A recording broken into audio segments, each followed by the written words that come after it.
Alors, chers amis, Shalom Aleichem, continuons le cours précédent. En fait, on a parlé du cours précédent que quand tu vois pour la première fois une telle personne qui a un ami qui a pour la première fois à tes yeux transgressé une certaine interdiction de la Torah, tu n'as pas le droit de raconter cela à autrui, c'est de la médisance. Et on a aussi parlé que même si cette personne-là qui a transgressé la fameuse interdiction de la Torah, c'est une personne qui n'est pas réceptive, qui n'est pas prêt, C'est lui-même qui dit. même, c'est une she'ela. C'est lui-même qui dit. Quand j'ai fumé avant.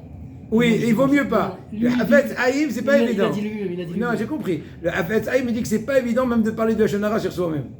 Donc maintenant, quand tu as vu une personne qui a en tout cas transgressé une faute, et il ne veut pas t'écouter, donc a priori, j'ai pas le choix que de passer à l'action. Il ne doit pas le dire.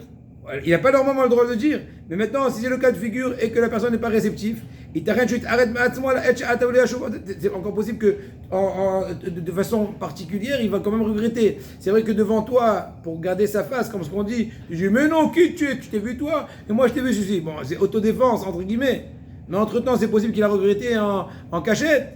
Et plus que cela, puisque c'est la première fois que tu l'as vu, même s'il a l'air d'être effronté de dire ah, que tu me fais des remarques. Je me rappelle une fois quelqu'un a fait une remarque, il dit aujourd'hui je suis jeune, il dit jeune-toi. Lui, il gêne pas. Il va savoir, peut-être il est malade, seulement il n'a pas l'air d'expliquer. Il a dit comme ça, ou j'en sais rien. Et bien dans ce cas-là, il a encore considéré respectant les mitzvot, seulement il a vu une espèce de faiblesse, il a répondu du tac au tac. Donc ça peut encore te permettre d'aller raconter dans tous les coins sur son mauvais comportement. Mais, dans ce cas-là quand même, il est permis, il est même voulu de raconter cet effet-là, cette transgression, à une personne ou une personnalité qui a une certaine influence sur la personne en question, qui va lui faire de la morale, le remettre en place, le renforcer, il sait comment parler dans son cœur, etc., pour pouvoir l'aider à faire teshuva. C'est une vraie...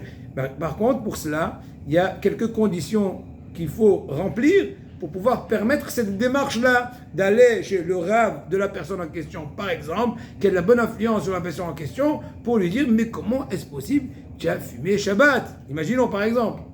Alors, dans ce cas-là, première condition, il faut que être certain que la personne à qui je raconte, c'est une personne qui a de l'influence sur la personne qui a transgressé.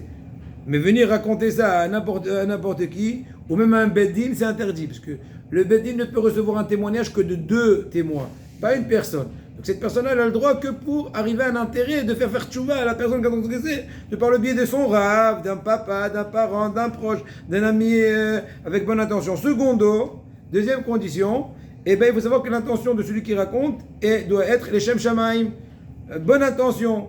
Pas avec une intention de haine ou de rancune ou d'autres choses semblables. Troisièmement et dernièrement, celui qui a écouté, imaginons le rave de la personne en question qui a transgressé, il a écouté cet effet-là, il doit faire la remarque à la personne en question, en particulier, en tâchant de ne pas lui faire honte, ne pas divulguer la chose, ne pas accepter complètement la chose, juste avec limite, et essayer d'appeler la personne, de l'amener au tikkun. Bezat Hashem, cours prochain, on continuera un peu d'amener un exemple sur cela.